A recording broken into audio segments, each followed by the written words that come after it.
പ്രാർത്ഥനയ്ക്ക് വേണ്ടി സ്വസ്ഥമായിട്ടിരിക്കാൻ വേണ്ടി മാത്രം ദൈവസന്നിധിയിൽ നന്ദിയോടെ ഇരിക്കാൻ വേണ്ടി വേർതിരിച്ച ഒരു ദിവസം.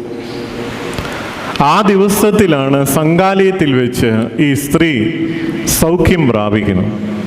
അപ്പോൾ ചുറ്റിനും ഇരുന്ന പരീശന്മാരും പുറമെയുള്ള ആത്മീയതയുടെ കപട വസ്ത്രം ധരിച്ചവരും ഒക്കെ അവരുടെ ഉള്ളിലെ നീതിബോധം ഉയർത്തെഴുന്നേറ്റിട്ട് ചോദിക്കുകയാണ്, വേറെ 6 ദിവസം ഉണ്ടല്ലോ നിനക്ക് സൗഖ്യം പ്രാപിക്കാൻ, വന്ന് സൗഖ്യം പ്രാപിച്ചൂടെ?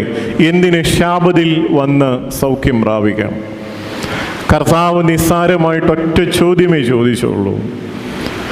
നിങ്ങളുടെ കാളയോ കഴുതയോ ഈ ശാബത്ത് ദിവസം നിങ്ങൾ തൊഴുത്തിൽ നിന്ന് ഇറത്തിക്കൊണ്ടുപോയി അതിനെ കുടിക്കാൻ കാടി കൊടുക്കാറില്ലേ? അതൊന്ന് കുഴിയിൽ വീണാൽ നിങ്ങൾ വലിച്ചു കയറ്റാറില്ലേ?